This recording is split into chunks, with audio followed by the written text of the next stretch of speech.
My daughter-in-law became CEO and fired me in front of everyone. We don't want outdated people in the company. As I packed my things, I smiled and said, "Good luck." That's when my millionaire son walked through the door. "I'm glad to have you here." Follow my story until the end and comment the city you're watching from, so I can see how far my story has reached. The conference room fell silent as Amara's voice cut through the air like a blade. "We don't want outdated people in this company anymore." Her words echoed off the glass walls, and I felt every pair of eyes in the room turn toward me. 23 employees, some I'd hired myself, others I'd mentored for years, all watching as my daughter-in-law delivered what felt like a public execution. I sat there, my hands folded carefully in my lap, trying to process what had just happened. At 65, I thought I'd seen everything life could throw at me. I'd survived my husband's death, raised Mitchell as a single mother, and helped build this company from the ground up. But nothing had prepared me for this moment. "Maureen," Amara continued, her voice sickeningly sweet now, "your services are no longer needed. Please clean out your office by the end of the day." The fluorescent lights hummed overhead, the only sound in the suffocating silence. I could see Sarah from accounting dabbing at her eyes with a tissue. Tom from marketing looked like he wanted to say something but kept opening and closing his mouth like a fish out of water. These people had become my second family over the years, and now they were witnessing my professional funeral. I stood up slowly, my knees protesting after sitting through what I now realized had been a setup, disguised as a quarterly review meeting. My hands didn't shake, though I expected them to. Instead, I felt an odd sense of calm washing over me, like the eye of a hurricane. "Well," I said, my voice steady and clear, "I suppose that's that." I gathered my notepad and pen, the same ones I'd used in countless meetings just like this one. "I'll gather my things." Amara's perfectly manicured eyebrows rose slightly. I could tell she'd expected tears, maybe begging, certainly some kind of emotional outburst that would validate her decision to the room full of witnesses. Instead, I walked toward the door with my head held high. "Maureen," called out James from the design team, his voice thick with emotion. "This isn't right. You built this place." I paused at the doorway and turned back to look at him, then at the rest of the room. "Thank you, James. That means more than you know." My eyes found Amara's, and for just a moment, I saw something flicker across her face. Uncertainty, maybe, or fear. The walk to my office felt endless. 37 years I'd been with this company. I'd started as a secretary when Mitchell was just a toddler. Worked my way up to operations manager, then to vice president. I'd seen this place grow from a small family business to a multi-million-dollar operation. And now, in the span of 5 minutes, it was over. My office door creaked as I opened it, a sound I'd been meaning to fix for months. Now someone else would have to deal with it.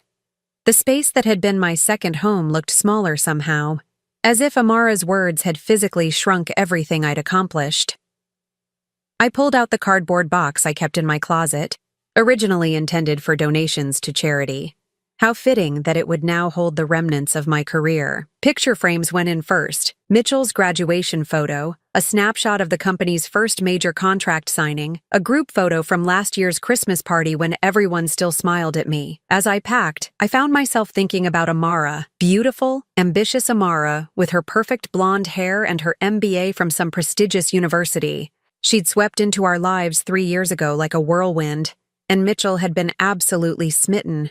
I'd tried to be welcoming, tried to see what my son saw in her, but there had always been something that didn't sit right with me, something I could never quite put my finger on. The soft knock on my doorframe interrupted my thoughts. "Mrs. Patterson?" It was Emily, one of the younger accountants. Her eyes were red-rimmed and she clutched a tissue in her hand. "Yes, dear? I just wanted to say, this is wrong. Everyone knows how much you've done for this company, for all of us." I smiled at her, genuinely touched. "Thank you, Emily, but sometimes change is necessary." Even as I said the words, I didn't believe them. This wasn't about change or progress. This was about something else entirely. After Emily left, I continued packing in silence. My coffee mug with the chip on the handle from when I'd dropped it during a particularly stressful budget meeting 5 years ago. The small succulent plant that had somehow survived despite my notorious black thumb. The award plaque from the Chamber of Commerce recognizing our company's contribution to the community. By 4 o'clock, my office was stripped bare except for the furniture. The walls looked naked without my certificates and family photos. I took one last look around, memorizing the view from my window that overlooked the parking lot where I'd watched so many employees come and go over the years. I carried my box through the main office, feeling the weight of everyone's stares. Some people were openly crying now. Others pretended to be busy with their computers, but I could see them watching from the corners of their eyes. Amara was waiting by the elevator, her arms crossed and a satisfied smirk playing at the corners of her mouth. "I trust you have everything?" she asked, though her tone suggested she couldn't care less. I shifted the box in my arms and looked at her directly. Really looked at her. The expensive suit that probably cost more than most people made in a month. The diamond earrings that caught the light just so. The wedding ring that matched the one my son wore. The one that had made him so happy when she said yes. "I do," I replied calmly. Then, surprising myself as much as her, I smiled. Not a bitter smile or a forced one, but a genuine, almost serene smile. "Good luck, Amara. You're going to need it." Something shifted in her expression, just for a moment. The confidence flickered, and I saw a flash of something that might have been panic. But then the elevator doors opened, and I stepped inside without looking back. As the doors closed and I began my descent to the parking garage, I found myself thinking about that flash of panic in Amara's eyes. What did she know that I didn't? Or perhaps the better question was, what did I know that she thought I didn't? The elevator stopped with a soft ding, and I walked toward my car, that strange sense of calm still surrounding me like a protective bubble. I had the oddest feeling that this wasn't over, not by a long shot. Sitting in my car in the company parking lot, I found myself transported back to that spring evening 3 years ago, when Mitchell first brought Amara home for dinner. I should have trusted my instincts then, but love makes us blind, and Mitchell had been so radiantly happy. "Mom, I want you to meet someone special," he'd said on the phone that Tuesday afternoon. His voice had that breathless quality I hadn't heard since he was a teenager with his first crush. "Can you make your famous pot roast this Sunday?" I'd been delighted. At 38, Mitchell had had his share of relationships, but none that warranted meeting his mother. I'd spent the entire weekend fussing over the house, polishing silverware that hadn't seen daylight in months, and practicing conversations in my head. When Sunday arrived, I heard Mitchell's key in the front door just as I was pulling the roast from the oven. "Mom, we're here," he called out, and there was something in his voice, a nervous excitement that made my heart flutter with anticipation. "Coming." I wiped my hands on my apron and hurried to the living room, where Mitchell stood with his arm around the most beautiful woman I'd ever seen in person. She was tall and willowy, with cascading blonde hair that looked like it belonged in a shampoo commercial.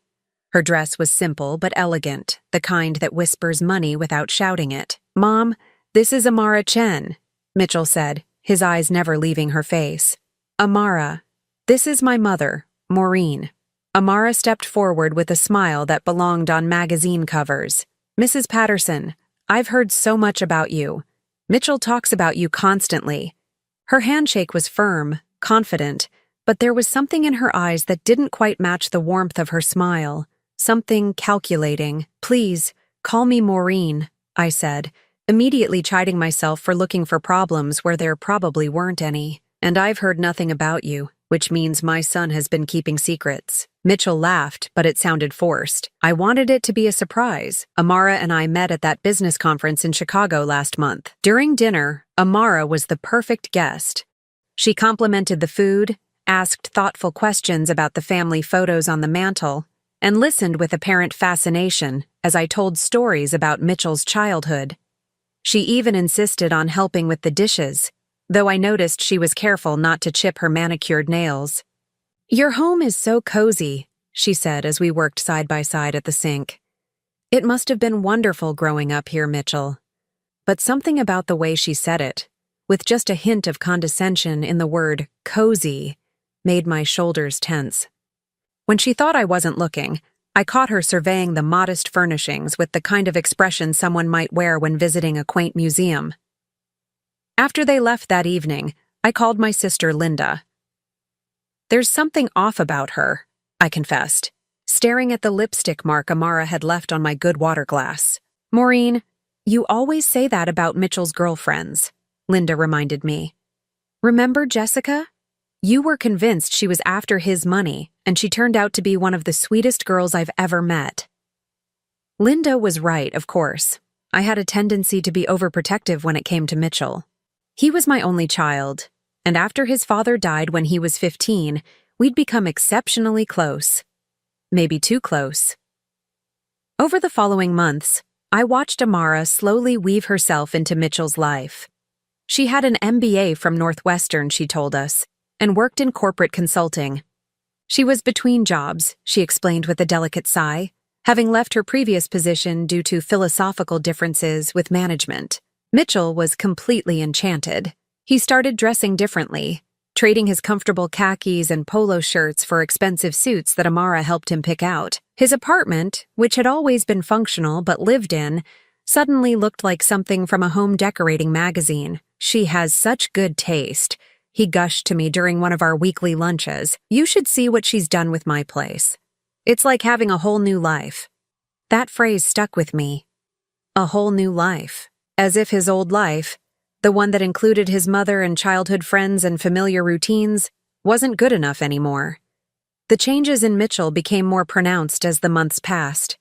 He started missing our weekly lunches, usually with apologies and explanations about important business dinners or weekend getaways that Amara had planned. When we did see each other, Amara was usually with him, steering conversations toward topics that excluded me or gently correcting his stories about our family. "Oh, Mitchell, you're being modest," she'd say with a laugh when he talked about his college achievements. "You don't need to downplay your success for anyone." The implication being that he was downplaying it for me, his own mother. The wedding announcement came exactly 18 months after that first dinner. They'd decided on a small ceremony, immediate family only, at an expensive resort in Napa Valley. "Nothing fancy," Mitchell assured me, though the venue probably cost more than I made in a year. I tried to be supportive, tried to focus on Mitchell's happiness, but Amara made it increasingly difficult. During the wedding planning, she would ask for my opinion on flowers or music, then explain why my suggestions wouldn't work. "Maureen, that's sweet, but we're going for a more sophisticated aesthetic," became her standard response. The night before the wedding, as I sat alone in my hotel room, I called Linda again. "I feel like I'm losing him," I admitted, tears finally coming after months of keeping them at bay. "Maureen, this is normal," Linda said gently. "When children get married, the dynamic changes. It doesn't mean Mitchell loves you any less." But it felt like less. It felt like Amara was systematically erasing me from my son's life, one small change at a time. And the most frustrating part was that she was doing it so skillfully, so subtly, that pointing it out would make me look like a jealous mother who couldn't let go. The morning after the wedding, as Mitchell and Amara prepared to leave for their honeymoon in Europe, Mitchell hugged me goodbye. "Thanks for everything, Mom," he whispered in my ear. "I'm really happy." I held him tight, breathing in the familiar scent of his cologne mixed with something new, Amara's expensive perfume that seemed to cling to everything now. "That's all I want," I whispered back, "your happiness." But as I watched them drive away, Amara's perfectly manicured hand resting possessively on Mitchell's arm, I couldn't shake the feeling that I'd just witnessed something more significant than a honeymoon departure. It felt like a goodbye. Now, sitting in this parking lot 3 years later with a cardboard box full of my career in the back seat, I realized my instincts had been right all along. Amara hadn't just wanted Mitchell's love, she'd wanted his life. And eliminating me from the company was just the latest step in her systematic takeover. What I couldn't understand was why Mitchell was letting it happen. The son I'd raised was loyal and protective, especially when it came to family. The Mitchell I knew would never stand by while someone treated his mother this way. Unless he didn't know. Unless Amara was even more cunning than I'd given her credit for. I started my car and pulled out of the parking lot, glancing once more at the building where I'd spent most of my adult life. Something was very wrong here, something beyond a simple case of a controlling daughter-in-law. As I drove home, one thought kept echoing in my mind. If Amara had lied about this, what else had she lied about? I was halfway home when my phone rang. The caller ID showed Mitchell's number, and for a moment, my heart leaped with hope. Maybe he'd heard about what happened. Maybe he was calling to apologize, to fix this mess his wife had created. "Hello, sweetheart," I answered, trying to keep the strain out of my voice. "Mom, I just landed at the airport. I'm heading straight to the office. Is everything okay?" Amara's been sending me strange texts all day. My breath caught. Mitchell had been in Seattle for a week-long business conference. He didn't know. Amara had orchestrated my humiliation while my own son was 3,000 miles away. "I'm fine, dear. Just had an interesting day at work." I pulled into my driveway, my hands trembling slightly on the steering wheel. "You should probably go straight home, though. I'm sure Amara missed you." There was a pause, and I could hear airport noise in the background. "Mom, you sound weird. What's going on?" "Nothing that can't wait until tomorrow. Drive safely." I hung up before he could ask more questions. Let Amara explain herself. Let her try to spin whatever story she'd concocted to justify firing his mother while he was away. Inside my house, I made myself a cup of tea and sat at the kitchen table, staring at the cardboard box I'd carried in. The silence felt oppressive after years of constant phone calls and urgent emails. For the first time in decades, I had absolutely nothing I had to do. My phone buzzed with a text from Emily. "Mrs. Patterson, after you left, Amara called an emergency meeting. She said you'd been embezzling funds, and that's why you were terminated. Everyone knows it's not true, but she made us all sign NDAs. I'm so sorry." The mug slipped from my hands, tea spilling across the table. Embezzling? Amara was accusing me of stealing from the company I'd helped build? The audacity was breathtaking, but the implications were terrifying. If she was spreading that lie, she was covering up something much bigger than my termination. I grabbed my laptop and logged into the company's financial systems, expecting to find my access revoked. Surprisingly, I was still in the system. Either Amara was more incompetent than I'd thought, or she'd been in such a rush to get rid of me that she'd forgotten about my administrative access. What I found made my blood run cold. Over the past 6 months, there had been a series of transfers from the company's main operating account to a subsidiary account I didn't recognize. Small amounts at first, then increasingly larger sums. The most recent transfer made just this morning was for $50,000. But it wasn't the money that made my hands shake as I scrolled through the records. It was the authorization signatures. Every single transfer had been approved by 2 people, Amara Chen Patterson and someone listed as M. Patterson, secondary authorization. Mitchell's signature, or what looked like Mitchell's signature. I printed out the financial records, my printer humming in the quiet house. 23 unauthorized transfers totaling over $200,000, all bearing my son's apparent approval. Either Mitchell was involved in whatever Amara was doing, or she was forging his signature. The sound of a car door slamming outside made me look up. Through my kitchen window, I could see Mitchell's BMW parked in my driveway, and my son striding toward my front door with a fury I hadn't seen since he was a teenager. He didn't knock. His key turned in the lock, and he burst through the door like a man on fire. "Mom, what the hell happened today?" His tie was loosened, his usually perfect hair disheveled from running his hands through it. "Amara said you quit, but half the staff is calling and emailing me saying you were fired. And something about accusations of theft?" I gestured to the chair across from me. "Sit down, Mitchell. We need to talk." "I don't want to sit down. I want to know why my wife is telling me one story and my employees are telling me another." He remained standing, his hands clenched at his sides. "Start from the beginning." So I did. I told him about the meeting, about Amara's cold dismissal, about the accusation of embezzlement that she'd apparently shared with the staff after I left. I watched his face cycle through disbelief, anger, and something that looked almost like relief. "That's impossible," he said when I finished. "Amara wouldn't do that. She knows how much you mean to me. how much you've done for the company. I slid the printed financial records across the table. Then explain these. Mitchell picked up the papers, his eyes scanning the numbers. I watched his expression change as he took in the transfers, the amounts, the dates.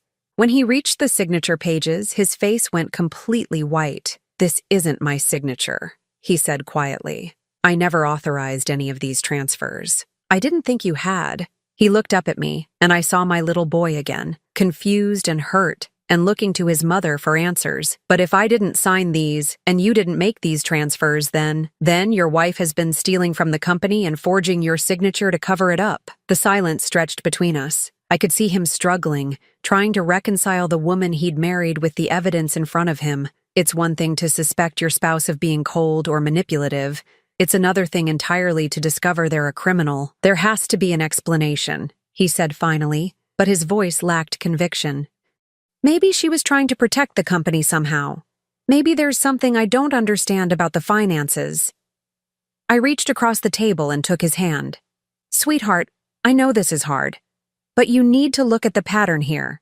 She fired me while you were away, accused me of the very crime she's been committing, and made your employees sign NDAs to keep them quiet. This isn't protection. This is a cover-up." Mitchell pulled his hand away and started pacing my small kitchen. "If this is true, if she's really been stealing from us, then she's not just betraying the company. She's been lying to me every single day for months." "I'm afraid it might be longer than that." He stopped pacing and looked at me sharply.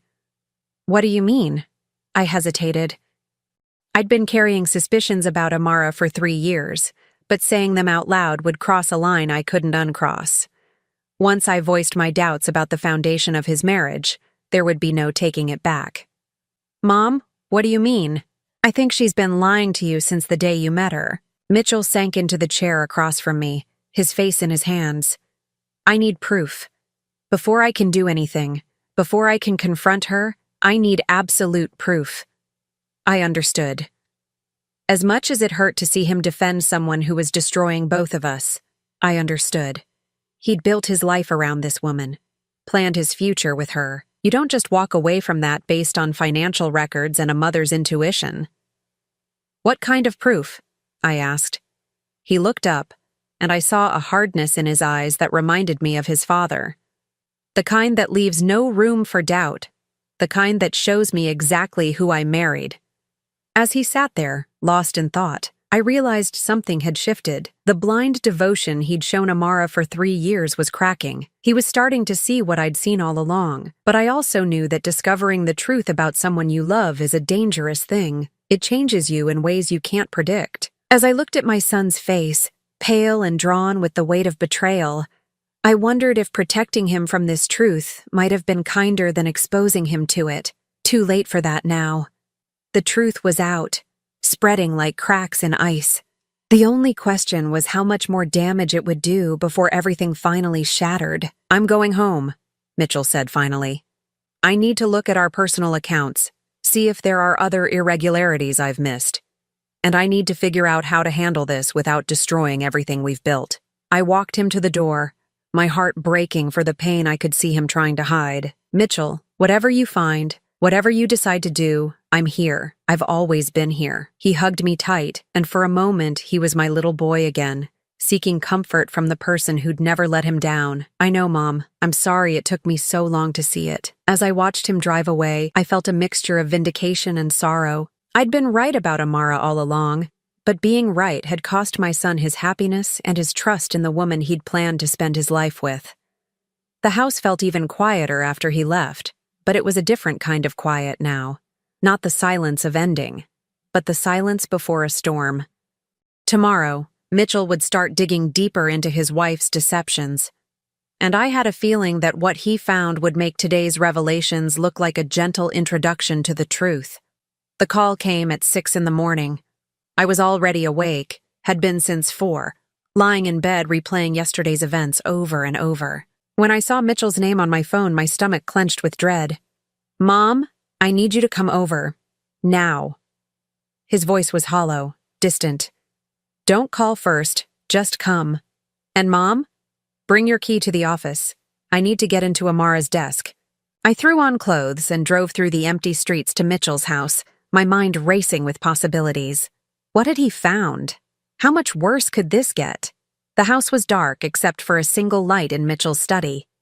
I let myself in with the spare key he'd given me years ago, back when things were normal, back when I was welcome in my son's home. I found him sitting at his desk, surrounded by papers and laptops, his eyes red-rimmed and hollow. He looked like he hadn't slept at all. Mitchell?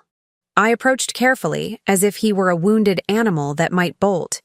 He held up a manila folder without looking at me. Her real name isn't Amara Chen. It's Amanda Volkov. And she was never between jobs when we met. She was fired from her previous company for embezzlement. The words hit me like physical blows. How did you find out? I hired a private investigator 6 months ago. He finally looked up at me, and the pain in his eyes was unbearable. I started having doubts about little things, stories that didn't add up, phone calls she'd taken another room, the way she'd changed the subject whenever I asked about her family or her past. 6 months ago? Mitchell, why didn't you tell me? He laughed, but there was no humor in it. Because I was hoping I was wrong. Because I was hoping my mother's paranoid suspicions had just rubbed off on me. He gestured to the papers scattered across his desk. Turns out your paranoid suspicions were the only honest thing in my marriage. I sat down in the chair across from him, the same chair where I'd watched him do homework as a teenager, where we'd planned his college applications, where he'd nervously practiced his proposal speech before asking Amara to marry him. There's more, he said quietly. The investigator found records of 2 previous marriages, both to wealthy men. Both ended in divorces where she walked away with substantial settlements. My hands trembled as I reached for the folder. Mitchell, I'm so sorry. Don't apologize yet. You haven't heard the worst part. He pulled out another document, this one with a medical logo at the top. Remember when she told me she was pregnant 6 months into our relationship? When she had the miscarriage that made me propose to comfort her? I nodded, remembering how devastated Mitchell had been, how guilty he'd felt for not being there when she lost the baby. There was no pregnancy, no miscarriage. She faked the whole thing. His voice cracked. The investigator found medical records. She's been on birth control the entire time we've been together. The pregnancy test she showed me, the ultrasound photos, the doctor's appointments, all fake. The folder slipped from my hands, papers scattering across the floor. Oh, Mitchell, she used a fake pregnancy to manipulate me into proposing. Then she used a fake miscarriage to manipulate me into an immediate wedding so I wouldn't leave her in her time of grief. He air-quoted the words, his face twisting with disgust. Every single foundational moment of our relationship was a lie. I knelt down to gather the scattered papers, needing something to do with my hands while my mind processed this information. Among the documents, I found photographs, surveillance shots of Amara meeting with a man I didn't recognize, receipts from expensive restaurants charged to company credit cards, bank statements showing the money trail from our business to personal accounts in names I'd never heard. Who is this? I held up one of the surveillance photos. Marcus Webb, her real boyfriend. They've been together the whole time. Mitchell's voice was getting steadier now, as if talking about it was helping him process the magnitude of the betrayal. The investigator followed them for weeks. They lived together in a condo downtown that she bought with money stolen from our company. Everything she told me about working late, about business trips, about visiting her sick mother. She was with him. I stared at the photo of Amara laughing with this stranger, her hand on his arm in a gesture of intimacy that should have been reserved for her husband. She looked genuinely happy in a way I'd never seen her look with Mitchell. How long have you known all this? The final report came yesterday morning, while I was still in Seattle. That's why I was rushing back, why I went straight to the office instead of home. I was going to confront her, demand an explanation. He rubbed his face with both hands. Instead, I found out she'd fired my mother and was spreading lies about embezzlement. That's when I knew she was accelerating whatever endgame she had planned. Endgame? Mitchell pulled out his laptop and turned it toward me. On the screen was a divorce petition, already filled out and waiting to be filed. She's been preparing to divorce me for months. According to this, she's claiming I've been abusive, that I forced her to work at the company against her will, that I isolated her from her family and friends. His laugh was bitter. The only family and friends she has are fake, but apparently that doesn't matter in divorce court.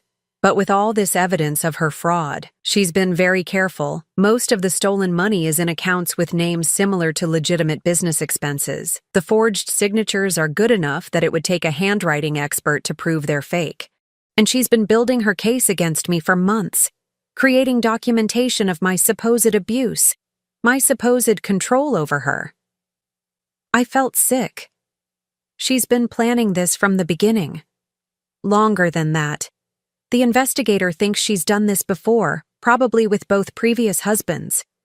Find a successful man, marry him quickly, gain access to his finances, steal what she can while building a case for divorce, then disappear with everything she can get her hands on. The room fell silent, except for the tick of the grandfather clock in the corner, the one that had belonged to Mitchell's father. I thought about all the family dinners where Amara had sat at our table, all the holidays where she'd opened gifts and pretended to be grateful, all the times I'd bitten my tongue when I wanted to voice my suspicions. "There's something else," Mitchell said quietly. "Something I need to show you at the office. Something I found in her computer that explains why she was so desperate to fire you yesterday." "What do you mean?" "She knows that you've been suspicious of her from the beginning. She's been monitoring your computer access, tracking what files you open, what financial records you review. She fired you because she was afraid you were getting too close to discovering what she's been doing."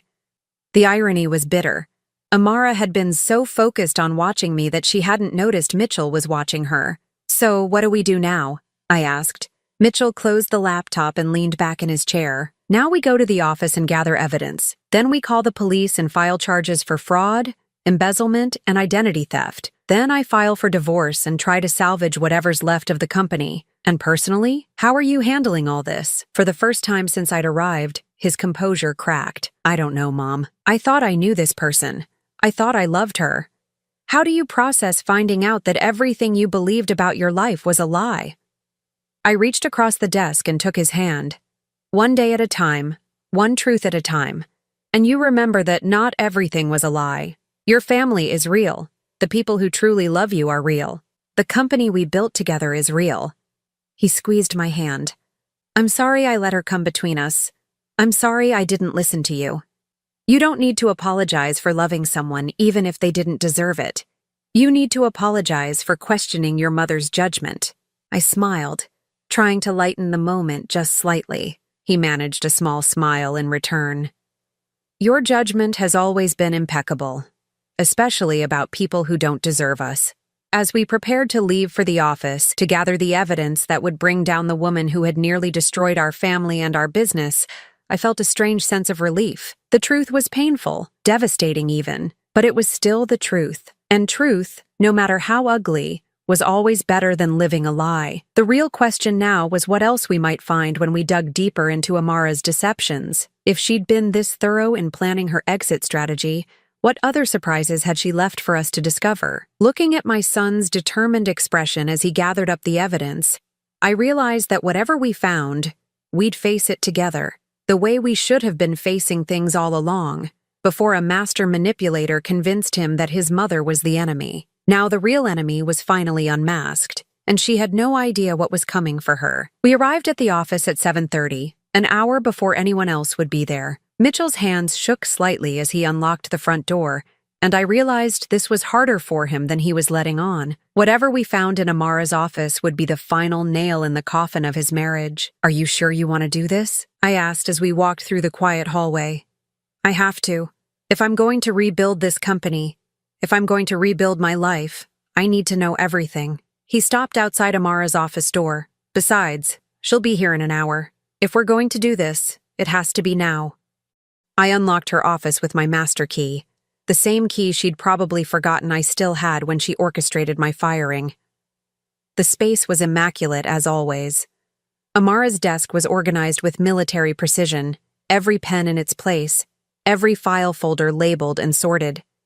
Mitchell went straight to her computer while I searched her desk drawers. In the bottom drawer, hidden beneath a stack of legitimate business files, I found a folder labeled Personal Insurance. Inside were dozens of printed emails between Amara and Marcus Webb, discussing their plans with a casualness that made my stomach turn. "Mitchell, You need to see this.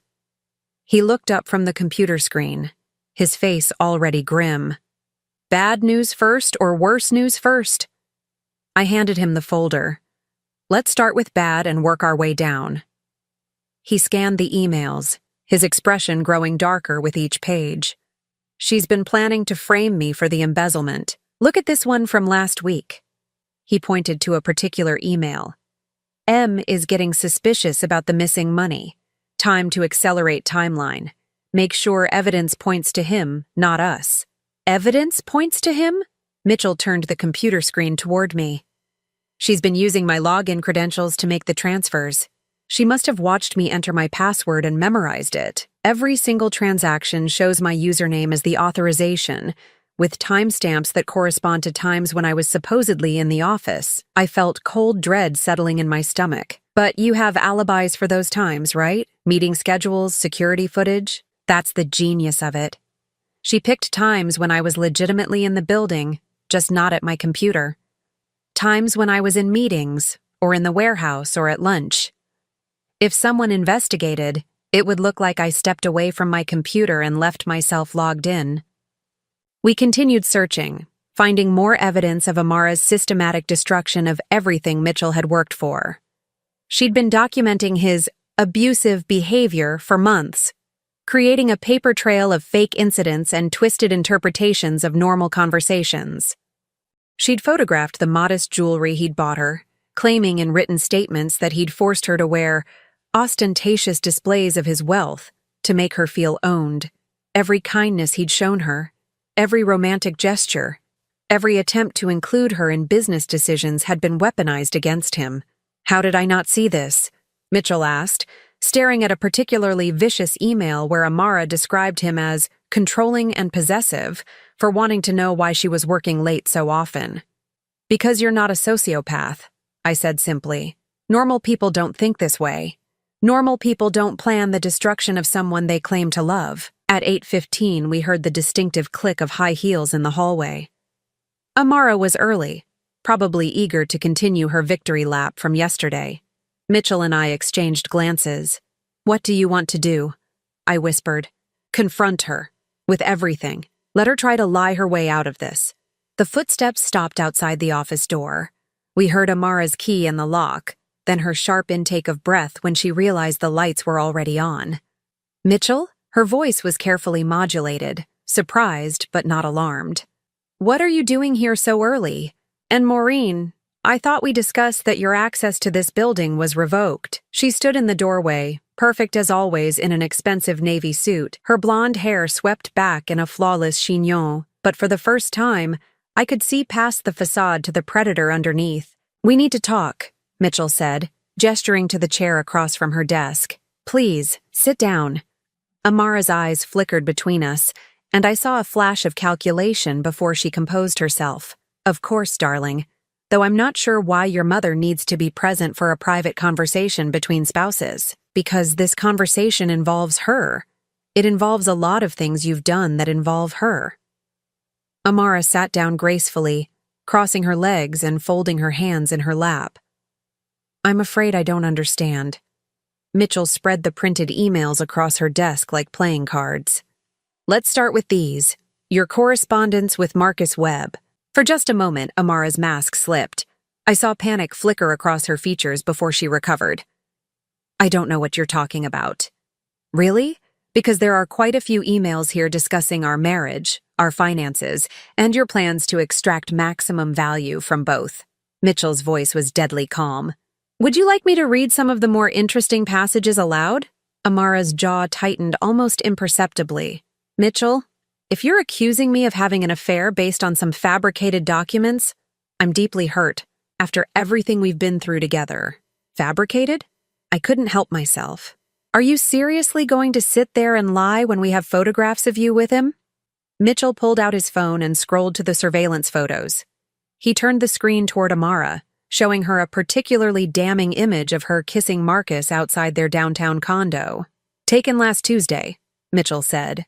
The day you told me you were visiting your sick mother in Sacramento. Amara stared at the photo, and I watched her mental calculations happen in real time. She was deciding whether to continue lying or switch to a different strategy. All right, she said finally, her voice losing its syrupy sweetness. So I've been seeing someone else. That doesn't make me a criminal. No, but embezzling $200,000 from our company does. Mitchell opened his laptop and turned it toward her. Care to explain these transfers? The ones with my forged signature? Now, Amara went completely still. This was the evidence that could put her in prison, and we all knew it. Those aren't forged, she said carefully. You authorized those transfers. You just don't remember because you were so stressed about the business. Mitchell laughed, but it was a harsh sound. I was stressed about the business because money kept disappearing from our accounts. Money that you were stealing. I was protecting our investments. Moving funds to safer accounts during the market volatility last quarter. Safer accounts that happened to be in your boyfriend's name? Amara's composure finally cracked. You don't understand the complexity of financial management, Mitchell. You've always been too trusting, too naive about money. And you've always been too greedy and too careless about covering your tracks. I watched this exchange with a mixture of satisfaction and sadness. Satisfaction because Amara's careful facade was finally crumbling. Sadness because I could see the pain in Mitchell's eyes as the last of his illusions about his wife died. Here's what's going to happen, Mitchell continued. You're going to return every penny you've stolen. You're going to sign a confession detailing your fraud. And you're going to leave quietly, without making a scene or trying to destroy what's left of this company. Amara stood up abruptly, her chair scraping against the floor. And if I refuse, then I call the police right now and you get arrested for embezzlement, fraud, and identity theft. Your choice. For a long moment, nobody moved. Amara stood behind her desk like a cornered animal, her carefully constructed world collapsing around her. I could almost see her weighing her options, calculating whether she could still salvage something from this disaster. Finally, she smiled. It was a cold, calculating smile that made my skin crawl. You know what, Mitchell? You deserve everything that's coming to you. You and your pathetic, jealous mother. She turned her gaze to me, and the hatred in her eyes was startling. You never accepted me. You never gave me a chance. I gave you 3 years of chances, I replied evenly. You used every single one of them to hurt my son. Your precious son is weak. He's always been weak. He needed someone strong to make the hard decisions, to build something real out of this pathetic family business. By stealing from us? By doing what needed to be done. She grabbed her purse from her desk. You want your money back? Sue me. You want to press charges? Go ahead. But you'll never prove anything, and by the time you're done paying lawyers, there won't be a company left to save. She headed toward the door, then paused and looked back at Mitchell. Oh, and darling, you might want to get tested. Marcus and I haven't been exactly exclusive, if you know what I mean. With that final cruelty, she walked out, her heels clicking arrogantly down the hallway. Mitchell sat in stunned silence for a long moment. Then, very quietly, he said, I think I'm going to be sick.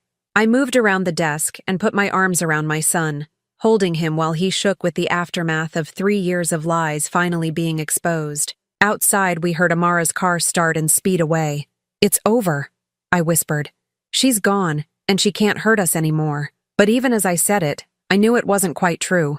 Amara might be gone, but the damage she'd done would take time to repair. The question now was whether we'd be able to salvage the company and Mitchell's faith in love before she found a way to strike back at us. Because I was certain she would try. Women like Amara didn't just disappear quietly into the night. They always had one last card to play. 6 months later, I sat in my old office, which had been restored to exactly the way I'd left it, right down to the chipped coffee mug and the small succulent that had somehow survived Amara's brief reign of terror. The morning sun streamed through the windows, illuminating the financial reports spread across my desk, reports that showed our company not just surviving, but thriving. It hadn't been easy. The weeks immediately following Amara's departure had been a whirlwind of police reports, insurance claims, and damage control. True to her word, she'd tried to make our lives as difficult as possible, filing a counter lawsuit alleging abuse and wrongful termination. But her case had fallen apart when the FBI's Financial Crimes Unit got involved.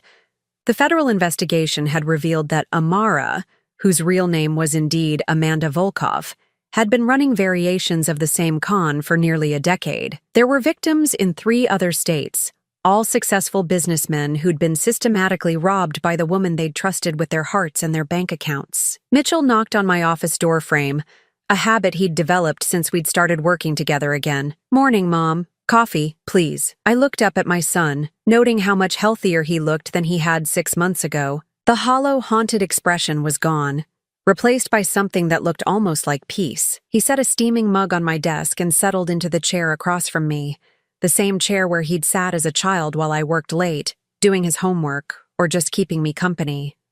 "The Henderson contract came through," he said, unable to hide his smile. "They want us to handle their entire West Coast expansion. That's wonderful news."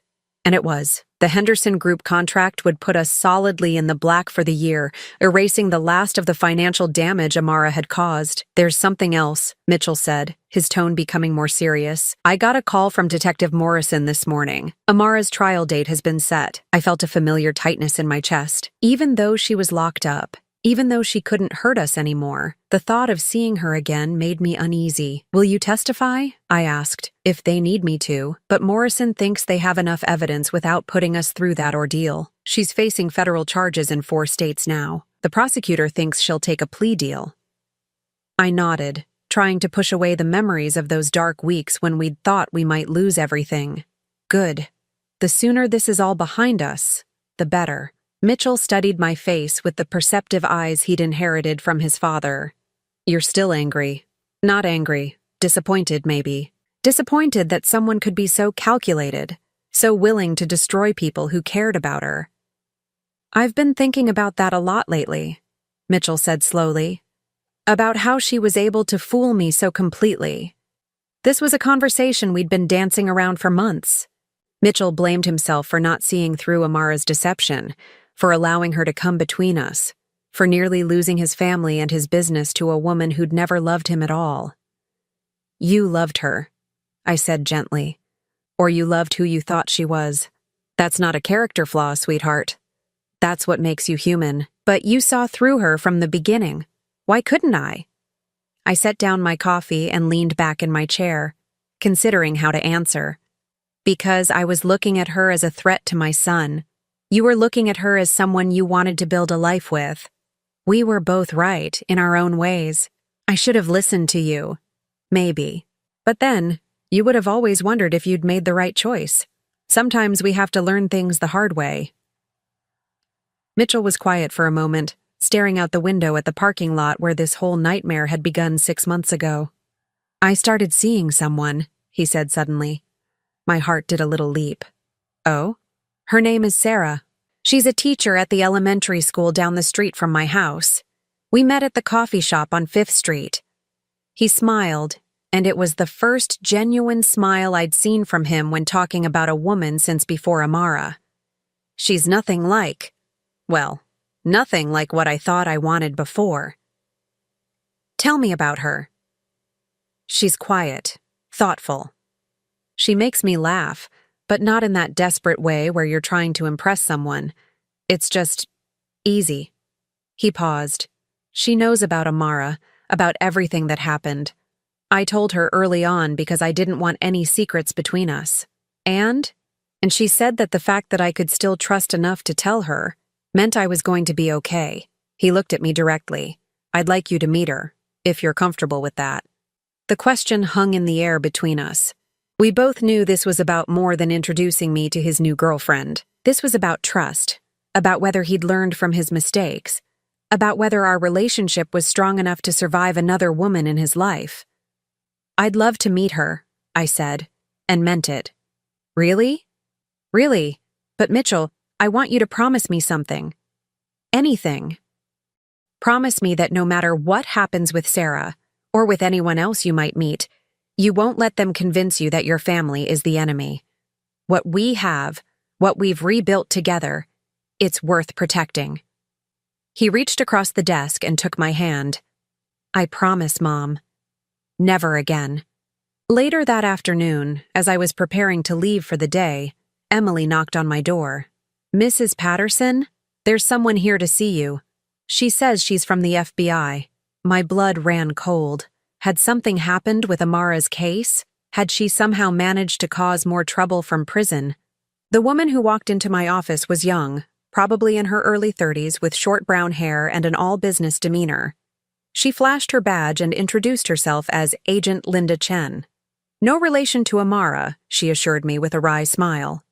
"I wanted to speak with you personally about the Volkov case," she said, settling into the chair across from my desk. "Your testimony and the evidence you provided were instrumental in building our case against her. I'm glad we could help. Is there a problem with the prosecution?" "On the contrary, thanks to your cooperation, we've been able to connect Volkov to crimes in 6 states now, not just 4. The pattern of behavior you helped us establish has been crucial in getting other victims to come forward." Agent Chen pulled out a file folder.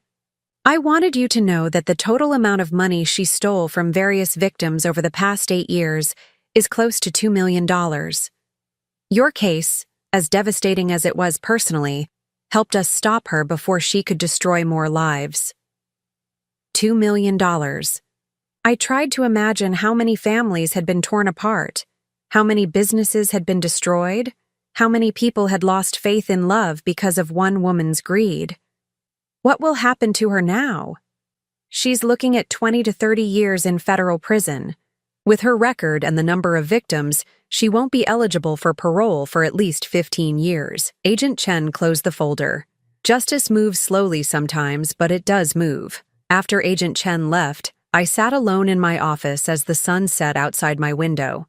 The building was quiet, most of our employees having gone home to their families, their normal lives unmarked by the kind of betrayal we'd experienced. I thought about Mitchell, probably at home getting ready for a date with Sarah the teacher. I thought about the company, stronger now than it had been before Amara nearly destroyed it.